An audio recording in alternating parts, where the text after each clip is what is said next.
नमस्कार। राधे राधे।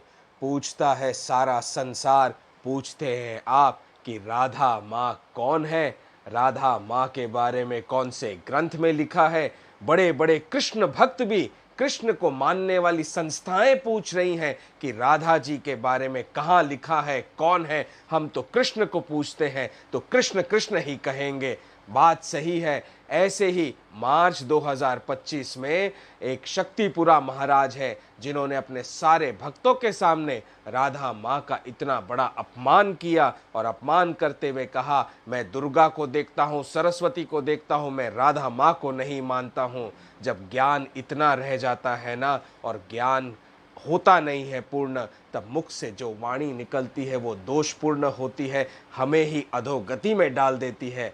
आज मैं आपको अपने इस वीडियो के जरिए बताऊंगा कि राधा माँ कौन है, और वो भी किसी वेद के आधार पर नहीं, किसी शास्त्र के आधार पर नहीं, रियल लाइफ एक्सपीरियंस के आधार पर।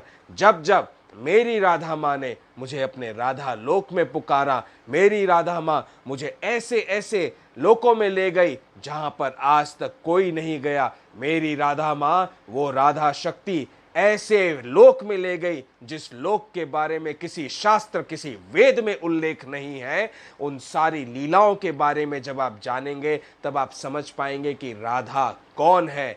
और इतना ही नहीं, आपको ब्रह्म की वाणी सुनवाऊंगा कि राधा कौन है, जो साक्षात ब्रह्म ने मुझे वाणी की। ब्रह्म की वाणी के साथ साथ जब मैं सशरीर, ये कौस्तुभ मणि सशरीर इस धरती से गायब हो गया 6 मिनट के लिए, सवेरे 4 बजे से लेकर 4:06, 6 मिनट के लिए जब मेरा सशरीर गायब हो गया पलंग के ऊपर से, तब मैं पहुंचा शिवलोक। और शिव जी को सामने देखते हुए, उनकी क्रोधाग्नि को सामना करते हुए, वो जो एक्सपीरियंस था, और उस समय शिव ने राधा जी के बारे में क्या कहा, और मेरे और शिव जी के बीच में सारे ब्रह्मांडीय देवताओं के समक्ष, और साक्षात श्री कृष्ण जो विराट स्वरूप में वहां मौजूद थे, ब्रह्मा और विष्णु भी वहां मौजूद थे, उन सब के समक्ष शिवजी ने राधा जी के बारे में क्या कहा। और फिर शिवजी के क्रोध को शांत करने के लिए मैंने राधा माँ के बारे में कैसी वाणी कही, जब साक्षात श्री कृष्ण ने माँ सरस्वती को मेरे कंठ में विराजने की आज्ञा दे दी। वो सब आज आप इस वीडियो के जरिए जान पाएंगे। सुनिएगा ध्यान पूर्वक, तभी समझ सकेंगे, जान सकेंगे राधा माँ को। कौस्तुभ मणि के साथ में आप जुड़ेंगे तो अब आप राधा माँ की उन लीलाओं के बारे में जानेंगे जो लीलाएं कहीं पर भी नहीं लिखी हुई हैं, जिन लीलाओं को शायद आने वाले समय में लिखा जाएगा। आज की डेट में वो किसी भी वेद में, पुराण में, शास्त्र में वो लीलाएं नहीं हैं, क्योंकि वो लीलाएं राधा माता की, श्री कृष्ण की अभी घटित हो रही हैं। उन लीलाओं के बारे में मैं आपको बताऊंगा, कौस्तुभ मणि भगवान श्री कृष्ण का आपको बताएगा। राधे राधे, जय श्री राम।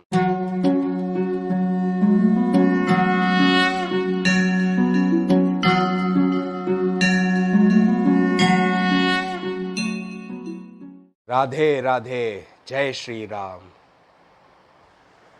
कभी कभी लगता है ना कि इंसान, इतना छोटा सा जीव, एक धरती के अंदर रहने वाला, अपने आप को इतना अभिमानी मानने लग जाता है, इतना ज्ञानी मानने लग जाता है कि अपने ज्ञान के आगे वो किसी की बातों को मानता ही नहीं। और उसी अहम में, उसी अहंकार में वो कितनी ऐसी वाणी अपने मुख से निकाल देता है जो उसी का कर्म फल बन जाती है। और उसे आगे जाकर उस कर्म फल को जब प्राप्त होता है वो, तब उसे गहन दुख, गहन शोक और अधोगति में जाना पड़ता है।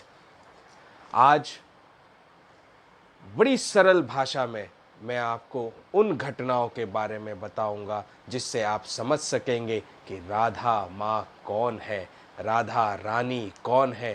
प्रेमानंद जी महाराज जी ने तो शास्त्रों के अनुसार, शास्त्रों में उल्लेखित शिव जी की वाणी से भी समझाने का प्रयत्न किया कि राधा कौन है। शिव जी ने क्या कहा वो हमारे शास्त्रों में लिखा हुआ है। उनकी वाणी को आप सुनिए, धन्य धन्य हो जाएंगे, मान जाएंगे कि राधा कौन है।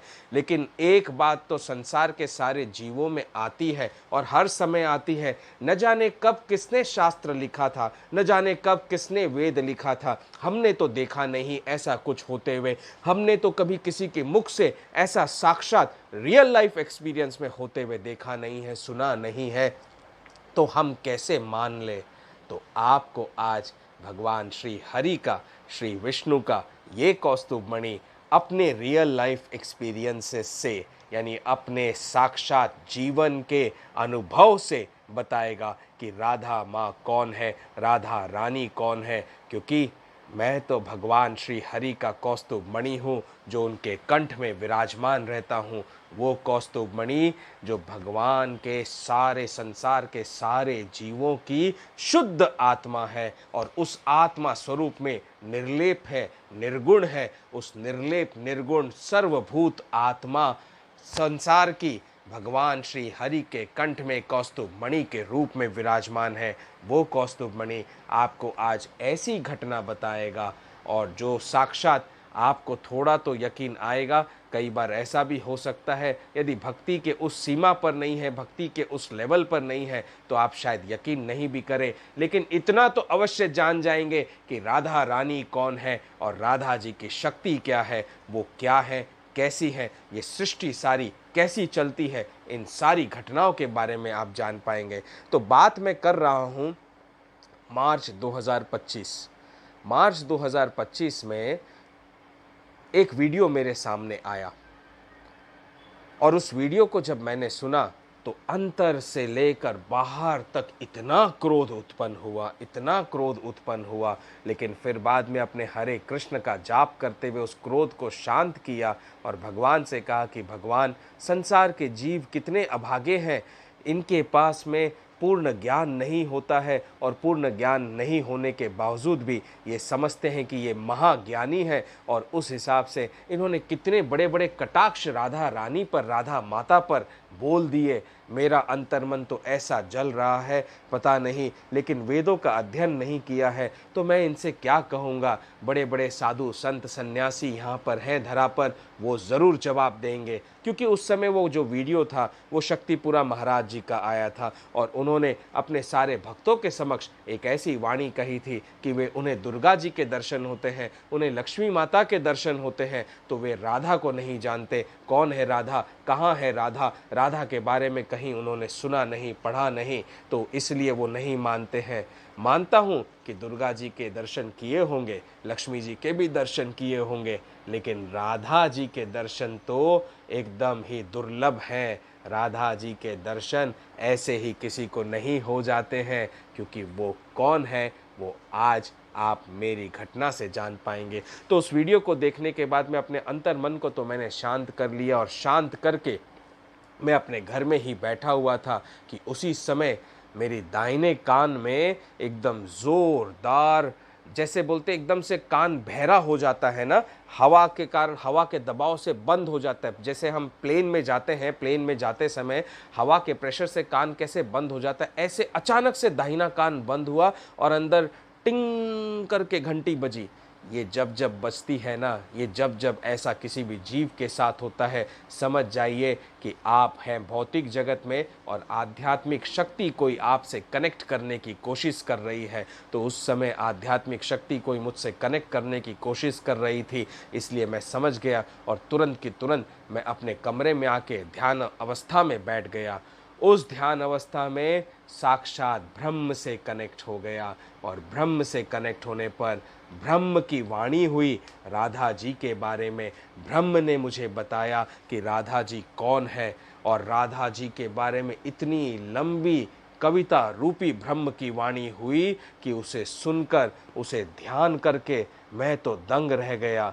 मैं जानता तो हूँ कि राधा जी कौन है, क्योंकि राधा माँ के लोक में कई बार गया हूँ। राधा लोक वो लोक है जो ब्रह्मांड के भी परे है, ऐसा लोक है जो साक्षात पूरे ब्रह्मांड के ब्रह्मांड नष्ट हो जाए लेकिन राधा लोक हमेशा रहता है, अजर है, अमर है, अनंत है, अनंत कालों तक रहता है। वहाँ साक्षात श्री कृष्ण और राधा जी वास करते हैं।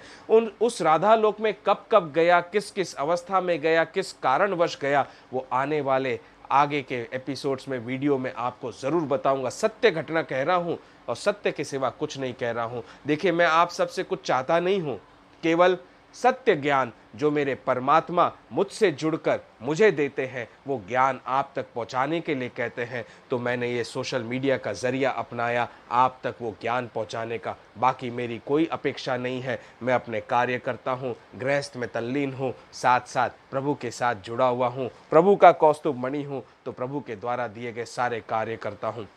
तो जब ब्रह्म की वाणी हुई, उस पूर्ण वाणी को सुनने के बाद में मैं पूरे दिन ध्यान मग्न रहते हुए सोचता रहा कि आखिर ऐसी ब्रह्म की वाणी आज क्यों हुई। शायद कल मैंने जो राधा जी के बारे में अपमानजनक शब्द सुने, इसलिए मेरा हृदय एकदम क्रोधित हो गया, करुणावस्था में चला गया, दुखी हो गया कि संसार में जीव कैसी कैसी वाणी करते हैं, उन्हें ज्ञान होना चाहिए। यदि नहीं है तो प्रभु आप बताइए कि उन तक ये सारा ज्ञान कैसे पहुंचेगा, कैसे जानेंगे वे राधा माँ को। तो इसी कारणवश ब्रह्म की वाणी मुझे हुई कि ब्रह्म ने ये सारी बातें मुझे कविता रूप में बता दिया कि राधा कौन है।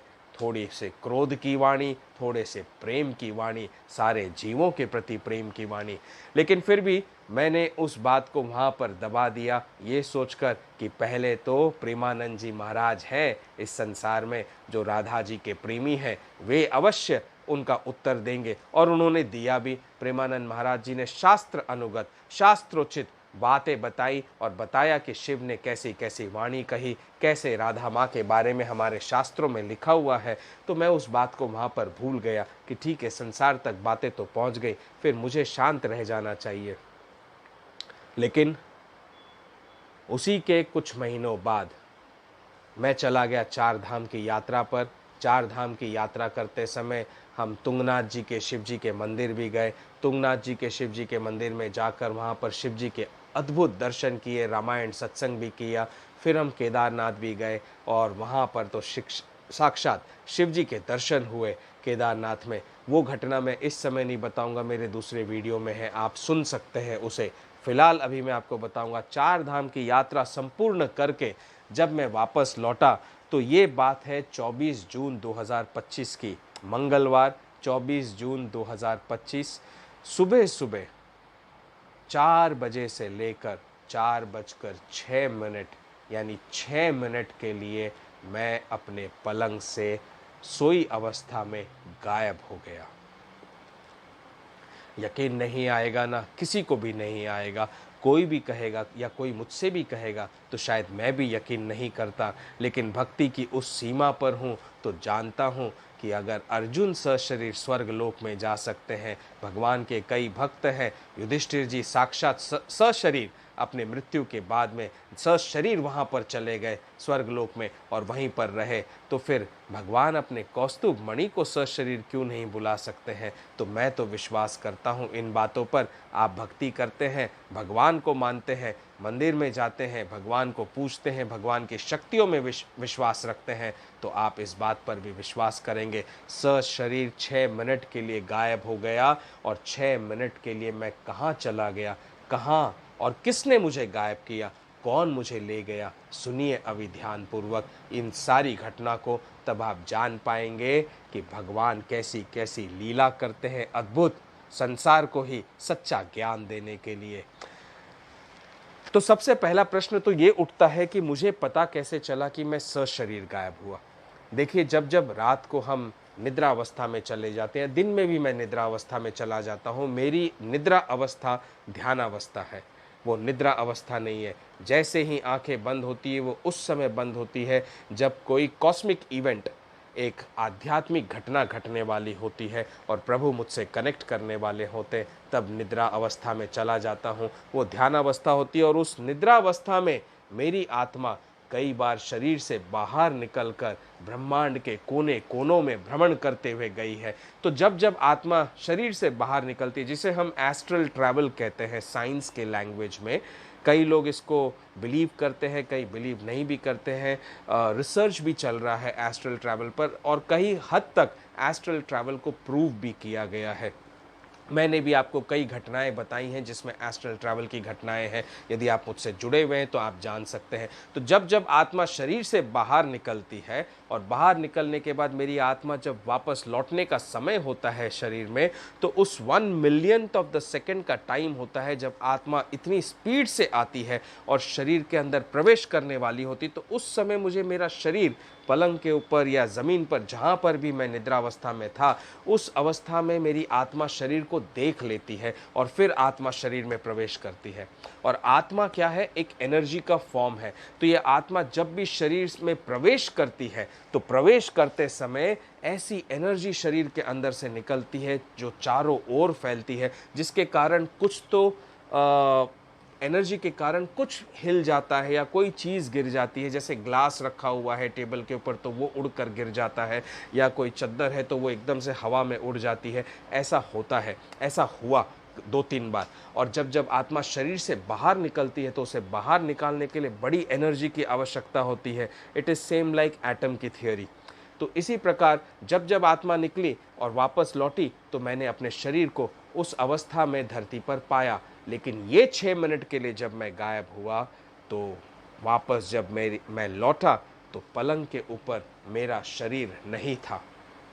और वो 1 मिलियंथ ऑफ अ सेकेंड, इतने क्षण, एकदम छोटे से क्षण में, मतलब आप करोड़वा हिस्सा ले लो क्षण का, उस करोड़वे हिस्से के क्षण में मैंने देखा कि पलंग के ऊपर मेरा शरीर तो है ही नहीं, यानी मैं सशरीर गायब हो गया था और साक्षात वहां पर पलंग के ऊपर लेट बैठा। और जैसे ही पटका गया एकदम से पलंग से उछला और उछलते ही मैंने तुरंत घड़ी उठाई और घड़ी में समय देखा तो उस समय 4:06 और 30 हुए थे। यानी 6 मिनट के लिए गायब हुआ और 30 सेकंड मुझे उठने में और समय देखने में लग गया होगा। 4:06 और 30। ये वो समय था जिस समय हमारे वर्ल्ड में वॉर भी चल रहा था, रशिया का और यूक्रेन का, और साथ साथ अमेरिका ने वॉर अटैक कर दिया था ईरान के ऊपर। आप सब जानते ही हैं, अचानक से उन्होंने अपने बॉम्बर मिसाइल से उनके न्यूक्लियर फैसिलिटीज़ पर वॉर अटैक कर दिया था और अब वर्ल्ड वॉर की नौबत आने वाली थी। उस रात्रि का, वो रात्रि थी सोमवार की, और मंगलवार के सुबह सुबह 6 मिनट के लिए गायब हुआ। अब जब 6 मिनट के लिए गायब हुआ तो मैं कहाँ पहुँचा? मुझे प्रभु ले गए उस स्थान पर जहाँ सांब सदाशिव शिव जी विराजमान थे, एक शिला के ऊपर। जैसे ही मैं वहाँ पहुँचा तो मैं तो नीचे बैठा हुआ और सामने शिला पर शिवजी बैठे हुए। शिवजी की ऐसी अवस्था मैंने देखी, देखकर पूरा शरीर मेरा कांपने लगा, इतनी जोरदार, क्योंकि शिवजी कुछ भी धारण किए हुए नहीं थे, केवल बाघंबर पहने हुए थे। उनके गले में, कंठ में, उनके बाहों पर कोई भुजंग, कोई सर्प नहीं था। शिव जी की जटाओं में ऊपर गंगा जी नहीं दिख रही थी मुझे, केवल उनकी जटाएं सारी फैली हुई थी, सारे शरीर में भस्म रमाया हुआ था। और त्रिनेत्र जो यहाँ पर है वो ऐसा लाल लाल दिखाई दे रहा था कि जैसे अभी खुल जाएगा। और शिव जी का वो क्रोधपूर्ण चेहरा जो मैंने देखा तो देखकर मैं डर गया। मैंने चारों ओर देखा तो शिव जी के चारों ओर उस समय वहाँ पर ब्रह्मांड की सारी शक्तियाँ, ब्रह्मांड के सारे देवी देवता, नाग, किन्नर, गंधर्व, अप्सराएं सब मौजूद थे। साक्षात ब्रह्मा जी और विष्णु जी भी वहाँ पर मौजूद थे, और ब्रह्मा जी विष्णु जी के साथ सारे देवी देवता वहाँ मौजूद थे। सबको मैंने देखा। धर्मराज भी वहीं पर थे, धर्मराज जिसे हम यमराज कहते हैं। मैं सब की तरफ हाथ जोड़कर देख रहा था और सब के सब जोर जोर से हाथ जोड़कर त्राहिमाम त्राहिमाम त्राहिमाम त्राहिमाम कह रहे थे। त्राहिमाम का अर्थ होता है जब जब प्रभु नाराज हो जाते हैं, क्रोध में होते हैं, तो उन्हें शांत करने के लिए, उनकी रक्षा में जाने के लिए, उनके शरण में जाने के लिए हम त्राहिमाम करते हैं कि प्रभु आप शांत हो जाइए। सब त्राहिमाम कर रहे थे और मैं एक छोटा सा दास अपने प्रभु का वहां शिव जी के समक्ष बैठा सोच रहा था, विचार कर रहा था कि आखिर मैं यहाँ कैसे पहुंच गया, इस ब्रह्मांडीय शक्ति, इस कॉस्मिक इवेंट में मेरा क्या रोल है, मुझे क्यों यहाँ पर लाया गया है और कौन है जो मुझे यहाँ पर ले आया है।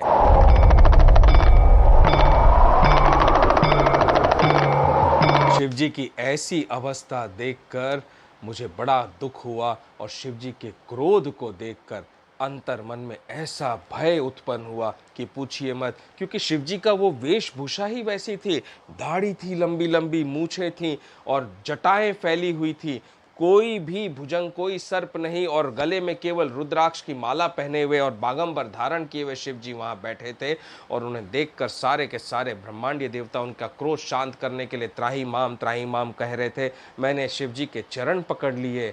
चरण पकड़ते ही जैसे शिव को छुआ पहली बार अपने जीवन में, क्योंकि आत्मा तो जब जाती है शिव से मिलती है, ब्रह्मा से मिलती है, कृष्ण से मिलती है, विष्णु भगवान के दर्शन करती है, मेरे राम आते हैं मुझसे मिलने के लिए, राम के दर्शन हुए मनुष्य रूप में, लेकिन छुआ तो मैंने सर्वप्रथम शिव जी को इस शरीर से, और शरीर से छूते ही अंतर मन ऐसा खाली हो गया, ऐसा खाली, अंतर मन के कोई विकार नहीं, विकारों का तो नामो निशान नहीं, कोई स्थान नहीं, और इतना शांति मिली अंतर मन में कि पूछिए मत। मैं उसको बता नहीं सकता हूँ कि भगवान भोलेनाथ को छूने मात्र से कैसा एक्सपीरियंस होता है, कितना आपको ऐसा लगेगा कि जैसे संसार में नहीं, कीचड़ में हम फंसे हुए हैं, इस माया जाल में फंसे हुए हैं, यहाँ तो हमें होना ही नहीं चाहिए था, ये तो पूरा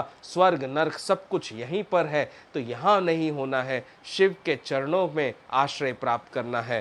तो ऐसे शिव जी को देखते हुए मैं शिव जी के मुख की ओर मैंने उठकर धीरे धीरे देखा, तो शिव जी ने मेरी ओर देखते हुए कहा, अर्जुन के बाद तुम दूसरे हो जो यहाँ सशरीर मेरे पास आए हो। इतनी वाणी शिव जी की मैंने सुनी तो मेरा तो अंतर्मन ऐसे सरप्राइज कर गया, कांपने लगा, आश्चर्यचकित हो गया। सशरीर, क्योंकि उस समय तक मैं ये सोच रहा था कि मेरी आत्मा ही ट्रैवल की होगी, क्योंकि आत्मा तो सब तरफ जा सकती है, वो परमात्मा का अंश है, उसमें जब शक्ति आ जाती है भक्ति की तो वो हर जगह जा सकती है, हर जगह ट्रैवल कर सकती है। लेकिन शिव के मुख से मैंने सुना सशरीर, और मैं शिव की ओर देखते रहा और शिव के क्रोध को देखा। क्रोध को देखते ही सारे शिव जी की ओर देख रहे थे, और उसी समय शिव जी ने मेरी ओर देखते हुए फिर दूसरी वाणी कही, ये संसार पूछता है कि राधा कौन है, राधा की शादी हुई है या नहीं। और ऐसा कहते हुए शिव जी एकदम क्रोध से खड़े हो गए। जैसे ही शिव जी खड़े हुए, मैंने अपने दोनों हाथों से झुककर शिव जी के चरण पकड़ लिए। चरणों को एकदम टाइट पकड़कर मैंने शिव जी से कहा, भोलेनाथ शांत हो जाइए, भोलेनाथ आप शांत हो जाइए। चरणों को पकड़े पकड़े वो भक्ति की धारा भी बह रही थी अंतर मन में, उनसे वो जो प्रेम मिल रहा था वो छूने मात्र से वो भी चल रहा था, और साथ साथ शिव जी के क्रोध का भी भय था। मैंने भोलेनाथ से कहा कि हे भोलेनाथ, संसार तो मूर्ख है, हम सारे मूर्ख प्राणी हैं, सारे मूर्ख जीव हैं जो संसार में रहते हुए अपने आप के ज्ञान को, वो छोटे से ज्ञान को भी महाज्ञान समझकर अहंकारी बन जाते हैं। संसार का क्या है प्रभु, इन्हें आप कितना भी बता देंगे, ये जीव तो आज हैं कल नहीं है, इनकी तो आयु ही इतनी छोटी सी है जिसका इन्हें ज्ञात नहीं है, और फिर बाद में ये ऊपर आ जाएंगे और ऊपर आकर अपने कर्म फल को भोग कर फिर वापस संसार में जाएंगे, फिर यही प्रश्न उठाएंगे, बारंबार यही होता आया है। ऐसे पूरे चतुर्युगी भर ऐसा ही होता है, और चतुर्युगी खत्म होने के बाद सब कुछ जब नष्ट हो जाता है, फिर से संसार बसता है, फिर संसार यही प्रश्न करता रहेगा। आप तो प्रभु महाज्ञानी, महाभक्त, और आप तो साक्षात महाकाल हैं, आप से तो कुछ भी नहीं छुपा हुआ है। आप जानते हैं कि राधा कौन है, मैं जानता हूँ कि राधा कौन है, मेरे कृष्ण जानते हैं कि राधा कौन है, तो हमें तो पता है, और आपके सारे भक्त जानते हैं कि राधा कौन है। तो राधा माँ को भक्तों की कमी नहीं है, इतने भक्त जानते हैं, तो आप तो शांत हो जाइए प्रभु, आप शांत हो जाइए। त्राहि माम, ऐसा कहते हुए जैसे ही मैंने शिव जी की ओर देखा तो शिव जी इतने क्रोध में हो गए कि उन्हें उनके बागंबर का भी ध्यान नहीं रहा। वो बागंबर भी छूटने लगा। दिगंबर हैं शिव जी, वे तो साक्षात वैराग्य की मूरत है। तो मैंने तुरंत शिव जी के बागंबर को पकड़ा और पकड़कर मैं थोड़ा सा खड़ा हुआ और खड़ा होकर मैंने बागंबर को शिव जी के बांधते हुए ओम नमः शिवाय, ओम नमः शिवाय बोलते हुए शिव जी के कंधों पर हाथ रखते हुए शिव को वापस शिला के ऊपर विराजमान कराया। शिव जी को विराजमान कराते कराते मुझे इस बात का ज्ञान हो गया कि शिव जी केवल इस बात से नाराज नहीं है कि संसार ये पूछ रहा है कि राधा कौन है, राधा जी का ब्याह हुआ है क्या, लेकिन कोई और भी बड़ा कारण है जिसके कारण शिव इतने क्रोधित हैं। और इतने क्रोधित शिव को शांत करना मुझ अकेले की बस की तो बात नहीं है। पता नहीं मेरे भगवान यहाँ मुझे क्यों ले आए, कौन सी शक्ति है जो मुझे यहाँ शिव के समक्ष ले आई है। ऐसा सोच विचार कर रहा था तो उस समय मैंने शिव जी से कहा कि हे भोलेनाथ, हे शिव जी, मैं और धर्मराज, मेरे हाथ को मेरे कृष्ण ने धर्मराज के हाथ में सौंपा है, यमराज जी के हाथ में सौंपा है और सौंप कर कहा है कि तुम्हें धर्म की स्थापना धर्मराज जी के साथ मिलकर करनी है। और हम दोनों अपना कार्य कर रहे हैं प्रभु, जैसे जैसे कृष्ण आज्ञा दे रहे हैं वैसे वैसे धर्म की स्थापना का कार्य करने का भरसक प्रयास कर रहे हैं। आप शांत हो जाइए। तो शिव जी ने मेरी ओर देखा, लेकिन देखने के बाद भी उनका क्रोध शांत नहीं हो रहा था। तो मैंने अंतर मन में फिर अपने केशव को याद किया, क्योंकि उनके बिना मैं असमर्थ हूँ शिव के क्रोध को शांत करने में। अरे सारे ब्रह्मांडीय शक्ति है लगी हुई शिव के क्रोध को शांत करने में, मैं कैसे शांत कर सकता हूँ। मैंने अपने कृष्ण को याद किया और जैसे ही केशव को याद किया तो घोर शंखनाद वहाँ पर बजा और शंखनाद के साथ साथ बांसुरी की धुन की ऐसी मीठी लहर वहाँ पर गूंजी कि जिससे ऐसा लगा कि शिव थोड़े से मंत्र मुग्ध हो गए हैं और शिव के त्रिनेत्र हल्के हल्के से बंद होने लगे हैं। वो खुले नहीं थे, मतलब खुलने जैसे हो रहे थे, तो वो जैसे पलक एकदम से बंद होती हुई दिखाई देती, ऐसे दिखाई दिया कि अब शायद शिव जी थोड़े से शांत हो जाएंगे। मैंने पीछे मुड़कर देखा तो मेरे केशव, मेरे कृष्ण विराट स्वरूप में वहाँ पर शंखनाद और बांसुरी की धुन के साथ में उपस्थित हो गए। सभी ने भगवान के चरणों में नतमस्तक होकर केशव का, श्री हरि का बहुत जोर शोर से स्वागत किया, वहाँ पर प्रणाम किया। मैंने भी अपने प्रभु को देखकर प्रणाम किया और मेरे अंतर्मन में थोड़ी सी शांति हुई। श्री कृष्ण आए हैं तो अब कुछ ना कुछ अच्छा होगा, शिव जी शांत जरूर होंगे।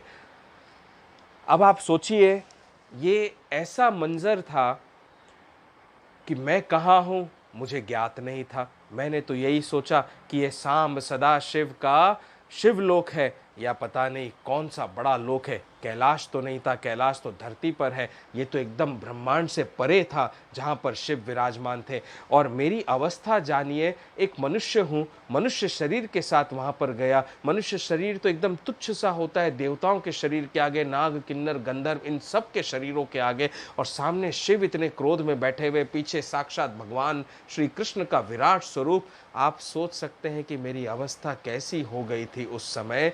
ऐसी अवस्था में मैंने श्री कृष्ण की तरफ देखा और जैसे ही श्री कृष्ण की तरफ देखा तो मेरे श्री कृष्ण विराट स्वरूप में उनके बीच का मुख मुस्कुराया और मुस्कुराते हुए कृष्ण ने मेरी ओर देखकर इशारा किया मुझे। इस इशारे से मैं समझ गया कि मुझे शिव को मनाने के लिए श्री कृष्ण वहाँ पर ले गए हैं और शिव को मनाना है और शिव को किसी तरह से शांत करना है।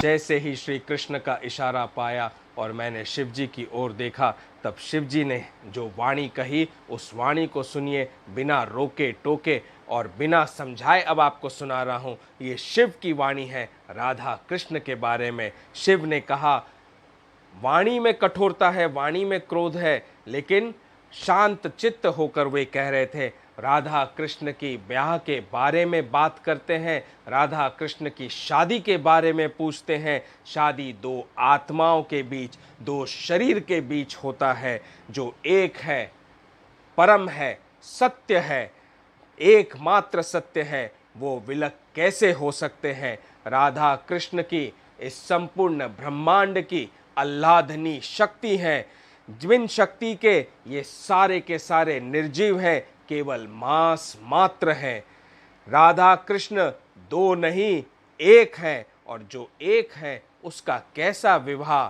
फिर भी संसारी सृष्टि के नियमों का पालन करने हेतु उस राधा शक्ति ने मूर्तिमान रूप धारण किया। उस राधा शक्ति ने, आह्लादनी शक्ति ने भी अवतार ग्रहण किया अपने कृष्ण से अलग होकर, और प्रेम क्या होता है संसार को दिखाया।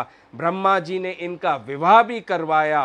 राधा कृष्ण से ही ये सारा नाशवान जीवन जीवंत है, चल रहा है। अन्यथा ये संसार होता ही नहीं, ये सृष्टि होती ही नहीं। शिव की इतनी वाणी जैसे ही समाप्त हुई, शिव जी का क्रोध फिर बढ़ने लग गया।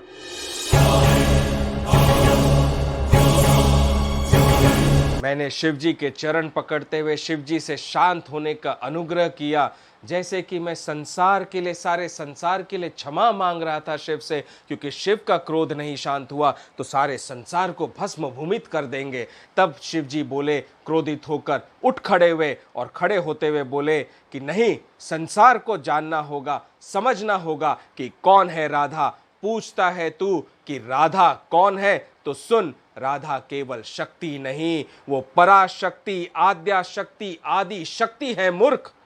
वो शक्ति की स्वामिनी है, जिसके आगे त्रिदेव भी नमन करते हैं। तू जिस आसन पर विराजमान है, वो आसन तो छोड़, त्रैलोक्य भी कांप उठे, ब्रह्मांडों के ब्रह्मांड भी पलक झपकते निर्माण और ध्वस्त हो जाए। वो परमेश्वरी, कृपाएश्वरी, करुणेश्वरी, प्राणेश्वरी, काली माँ, दुर्गा रूपिणी शक्ति है राधा, जिसके बिना जीवन संभव नहीं। वो जैवीय शक्ति है राधा। आज संसार उसी प्रेम को भुला रहा है, अधर्म और पाप के मार्ग पर प्रवृत्त हो गया है, जिससे हर जीवन दुखी और नाश हो रहा है, त्रासदी में जा रहा है। तो ऐसे संसार को रहने का कोई हक नहीं है, इसका विध्वंस होना ही ठीक है। इतना क्रोध शिव का देखकर हम सारे ब्रह्मांडीय शक्ति शांत शांत, ओम शांति, त्राही माम भोलेनाथ, त्राही माम भोलेनाथ। शिव से संसार को क्षमा प्रदान करने की भीख मांग रहा था मैं वहां पर खड़े खड़े, और शिव से बड़ी प्रार्थना कर रहा था। लेकिन उनके क्रोध को शांत न होता देख श्री कृष्ण से फिर मैंने आज्ञा मांगी, और श्री कृष्ण की आज्ञा से माँ सरस्वती ने आकर मेरे मुख रसना में, मेरे कंठ में जैसे विराजमान हो गई हो, माँ सरस्वती विराजमान हो गई। उस समय वो ज्ञान आ गया कि मार्च 2025 में जो ब्रह्म की वाणी हुई थी, उस वाणी को अब शिव के सामने गाने का समय आ गया है। शिव का क्रोध तभी शांत होगा जब मैं संसार के जन जन तक उस ब्रह्मवाणी को शिव के आगे गाया, और उस ब्रह्मवाणी को संसार तक ले जाऊंगा। तो वो जो ब्रह्मवाणी हुई थी, उस समय मुझे समझ में आया कि वो ब्रह्मवाणी क्यों हुई थी, क्योंकि आने वाले समय में शिव जी क्रोधित होंगे, और मुझे सशरीर, मुझे समझ में आ गया, मेरे श्री कृष्ण वहाँ ले गए थे शिवलोक में, और वहाँ जाकर शिव के क्रोध को शांत करना था। उनका क्रोध अगर शांत नहीं हुआ तो वे तो महाकाल है, सारे संसार को भस्म भूमित कर देंगे, संसार को नष्ट कर देंगे, सृष्टि समय से पहले समाप्त हो जाएगी।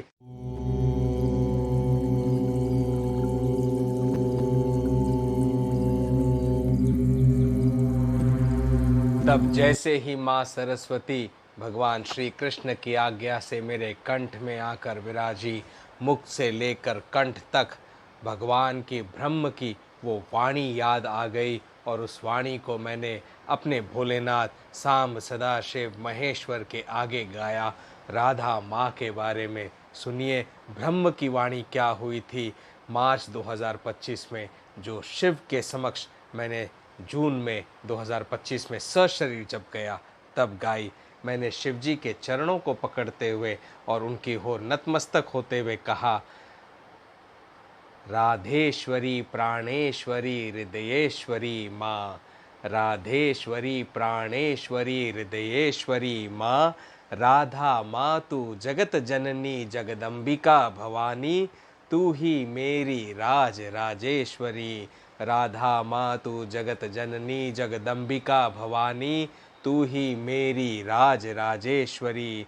ब्रह्म किशोरी वृषभान की छोरी कृष्ण की बांसुरी, ब्रह्म किशोरी वृषभान की छोरी कृष्ण की बांसुरी, सृष्टि को बांधे तेरे प्रेम की डोरी, सृष्टि को बांधे तेरे प्रेम की डोरी।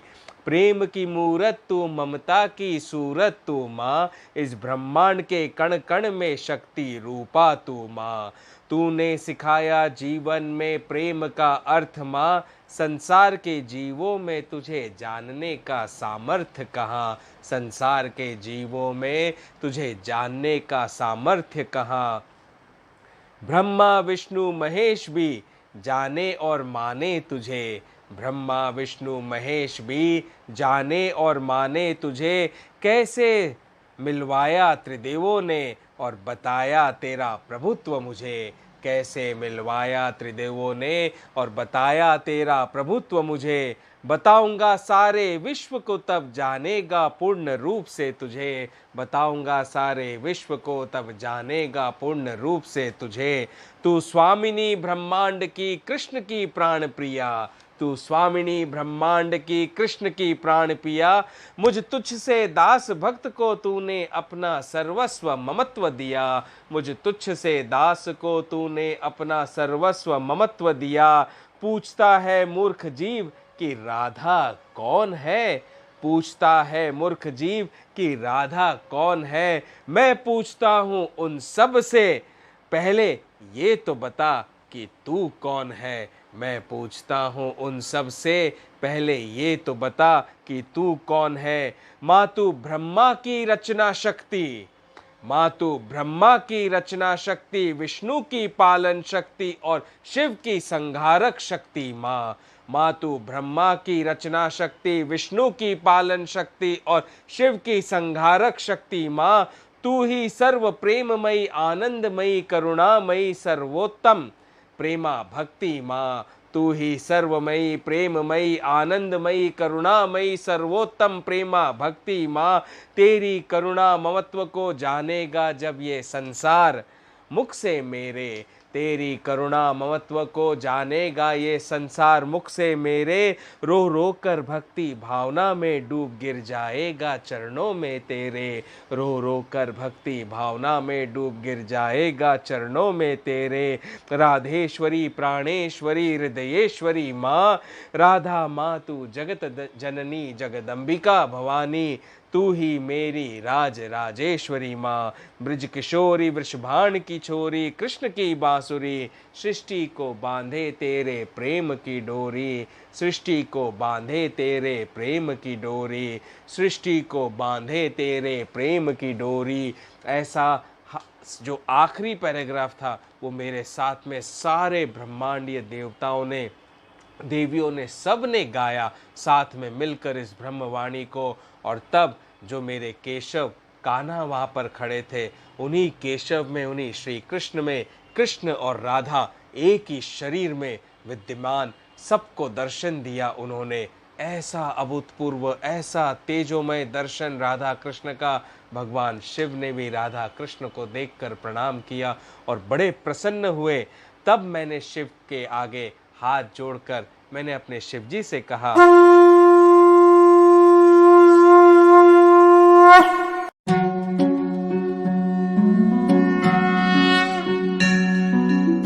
हे भोलेनाथ, हे महादेव, हे करुणा निधान, हे दया निधान, संसार पर अपनी कृपा बरसाइए प्रभु। आप शांत हो जाइए। मैं गा गा कर बताऊंगा सारे संसार को महादेव, गा गा कर जन जन तक राधा माँ कौन है, कैसी है, उनकी सारी लीलाएं जो मेरे साथ में हुई वो सारी लीलाएं गा गा कर बताऊंगा। राधा माँ की सारी लीला जो मेरे साथ आपके कौस्तुभ मणि के साथ हुई वो सब बताऊंगा। मानेगा और जानेगा भी संसार राधा माँ को, उनकी शक्ति को और उनके असीम प्रेम को, क्योंकि प्रेममय मूरत है मेरी राधा माँ। और इसी प्रेम का ध्यान दिलाते हुए आपसे निवेदन कर रहा हूँ कि भोलेनाथ, आप भी संसार पर अपने प्रेम की वर्षा करिए, संसार को, जीवों को क्षमा करिए और थोड़ा सा समय दीजिए मुझे और धर्मराज को। हम धर्मराज के साथ में मिलकर धर्म की स्थापना अवश्य करेंगे और राधा माँ की लीलाओं की चर्चा जन जन तक फैलाएंगे।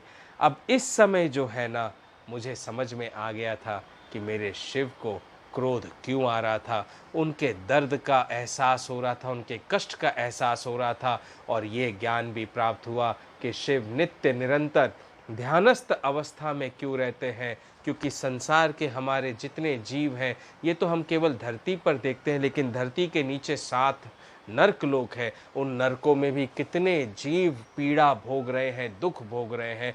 उनकी पीड़ा यातनाओं को कम करने के लिए शिव नित्य निरंतर ध्यानस्थ अवस्था में रहते हुए उनकी पीड़ा को पी जाने का प्रयत्न करते हैं। और इसी कारण शिव जी अभी क्रोधित इसलिए थे क्योंकि अभी इस कलयुग में संसार में बड़ा पाप हो रहा है, हर जगह युद्ध ही युद्ध, हर जगह क्राइम ही क्राइम।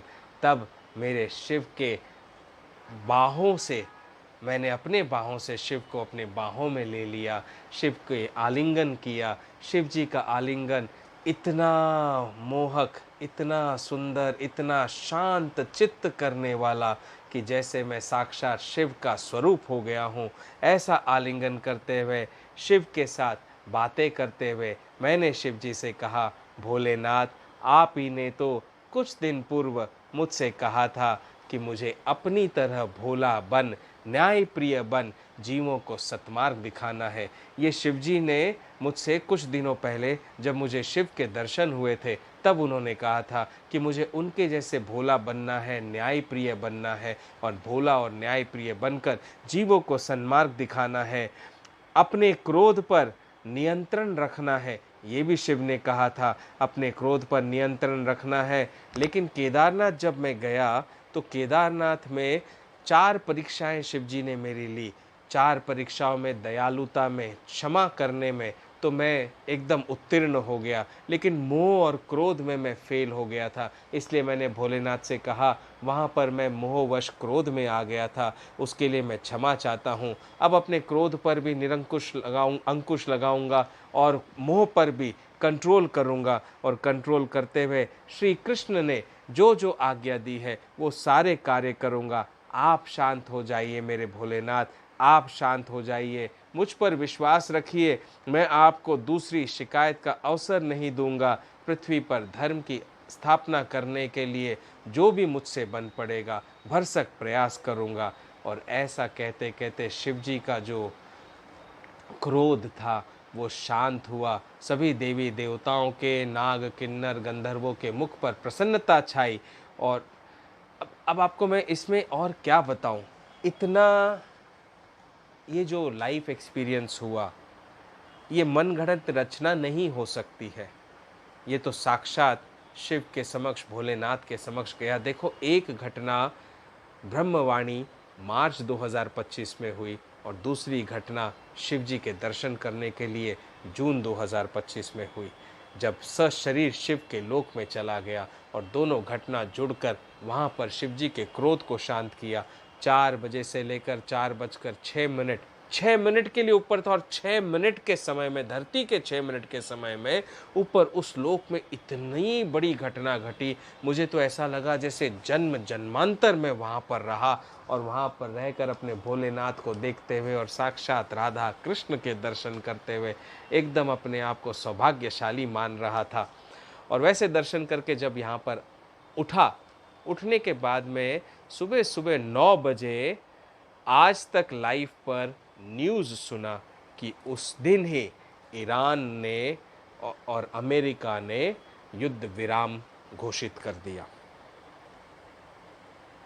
अब आप इसको कोइंसिडेंस कहिए या डॉट्स को कनेक्ट करिए।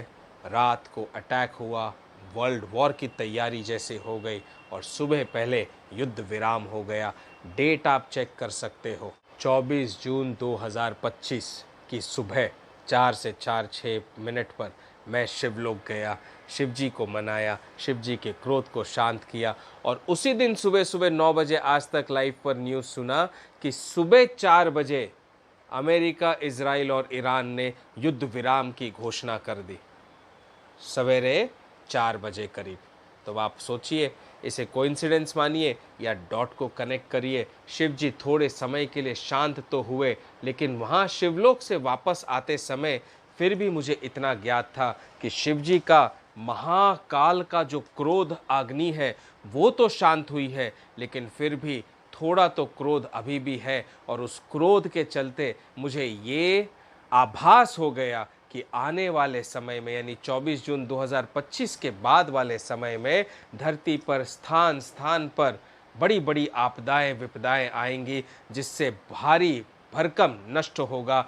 माता ने साक्षात मुझे दिखा दिया कि शिव के धाम में जाने वाले जितने भी रास्ते होंगे, माता के धाम में जाने वाले जितने भी रास्ते होंगे, उन सारे रास्तों पर घोर आपदा आएगी। वो रास्ते बंद होंगे, क्योंकि शिव ऐसे शांत नहीं होते हैं। शिव को शांत करना है तो हम सबको शिव को मनाना होगा, और शिव को मनाने के लिए शिव का रुद्राष्टकम वाला जो अध्याय हुआ, जब मुझे उसी के कुछ दिनों बाद शिव जी के दोबारा दर्शन हुए और तब उनके सामने शिव रुद्राष्टकम गाया उन्हें फिर मनाने के लिए, उस रुद्राष्टकम की धुन को भी आप सुनना रामायण सत्संग में, तब आप समझ जाएंगे कि शिव जी को बारंबार मनाना पड़ा, तब जाके शिव जी अब थोड़े शांत हुए हैं। लेकिन यदि हम न सुधरे, जीव यदि सही मार्ग पर नहीं आएगा, सत्य मार्ग पर नहीं आएगा, अधर्म के मार्ग को नहीं छोड़ेगा, तो हमारे संसार का आने वाले 7 वर्षों में विध्वंस होना निश्चित है। होनी तो निश्चित होती है, समय आगे पीछे हो सकता है, और समय को कोई बुरी होने वाली होनी है, उसे आगे ढकेलना हमारे हाथ में है। अधर्म के मार्ग को छोड़िए, धर्म के मार्ग को अपनाइए, अहम का त्याग करिए, भक्ति भावना से भगवान के भजन कीर्तन में लगते हुए अपने कर्मों को करते रहिए। और हाँ, एक बात अति आवश्यक कहूँगा, अब तो आपको राधा माँ को जानना होगा, राधा माँ की लीलाओं को जानना होगा, उन लीलाओं को जो इस संसार में इस समय कलयुग में कौस्तुभ मणि के साथ में हो रही है। और उन लीलाओं को जानने के लिए आपको मेरे साथ जुड़ना होगा, और हर रविवार सवेरे 9:07 पर जो रामायण सत्संग होता है, उस रामायण सत्संग को ध्यान पूर्वक सुनना होगा। आप अपने आप समझ जाएंगे राधा माता कौन है, उनके अपार प्रेम, अनंत प्रेम लीला को समझ पाएंगे। और आने वाले समय में मैं आपको ऐसे ऐसे लोकों के दर्शन कराऊंगा जहाँ जहाँ मेरे कृष्ण कन्हैया, मेरी राधा माँ मुझे ले गई, किस कारणवश ले गई और क्यों उन लोकों में उन्होंने मुझे आने की परमिशन दी, और वहाँ जाने के बाद में क्या क्या हुआ, वो सारी घटनाओं का विवरण मैं आपको बताऊंगा। बस राधे राधे राधे राधे राधे राधे राधे राधे जपते रहिए, श्री कृष्ण के शरण में रहिए। राधा कृष्ण अलग नहीं है, एक है, एक परम सत्य है। इसको मानिए, जानिए, समझिए, और भगवान को एकदम भेद न करते हुए, भक्ति भावना में डूबते हुए अपने जीवन को बिताइए। जय श्री राम। राधे राधे। भोलेनाथ महादेव के जिन जिन को दर्शन हुए, उनका जीवन ही नहीं, उनके जन्म जन्मांतर सुधर गए, शिव के धाम को प्राप्त हो गए। ऐसे ही मेरे भोलेनाथ महादेव शिव के जब मुझे दर्शन हुए, तो उनके समक्ष उनके मुख को, उनके चरणों को देखते हुए मुख से इतना सुंदर मंत्र निकला, जिसे भगवान शिव ने शिव दर्शन मंत्र कहा, और मुझसे कहा कि ये शिव दर्शन मंत्र जन जन तक तुम्हें पहुंचाना है। आज वो समय आ गया है। ये जो शिव दर्शन मंत्र है, ये महामृत्युंजय मंत्र की धुन के जैसा है और उसी से मिलता जुलता है। तो आइए आज हम सुनते हैं शिव दर्शन मंत्र। प्रभु शिव ने मुझसे ये भी कहा था कि शिव दर्शन मंत्र को जो जो जपेगा प्रेम से, शुद्ध हृदय से, तो एक ना एक दिन उसे भोलेनाथ कृपा करेंगे उस पर और उसके दर्शन अवश्य सिद्ध होंगे, शिव के दर्शन अवश्य प्राप्त होंगे। ओम त्र्यंबकं उमापतिं भस्मेश्वरं नागेश्वरं रामेश्वरं माहेश्वरं नमामि शिवशङ्करं, नमामि शिवशङ्करम्। ॐ त्र्यंबकं उमापतिं भस्मेश्वरं नागेश्वरं रामेश्वरं माहेश्वरं नमामि शिवशङ्करं, नमामि शिवशङ्करम्। ॐ त्र्यंबकं उमापतिं भस्मेश्वरं नागेश्वरं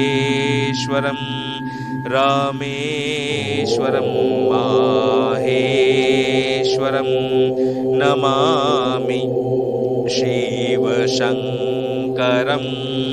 नमामि शिवशङ्करं, नमामि शिवशङ्करं, नमामि शिवशङ्करं। रोज दिन में 3 बार इस शिव दर्शन मंत्र को जपने का नियम बना लीजिए। देखिए आपका जीवन तो सफल होगा ही होगा, जन्म भी सफल होगा और शिव के दर्शन अवश्य प्राप्त होंगे।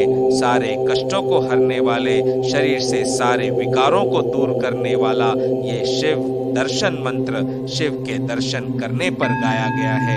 इसे आप भी जपिए। ओम नमः शिवाय।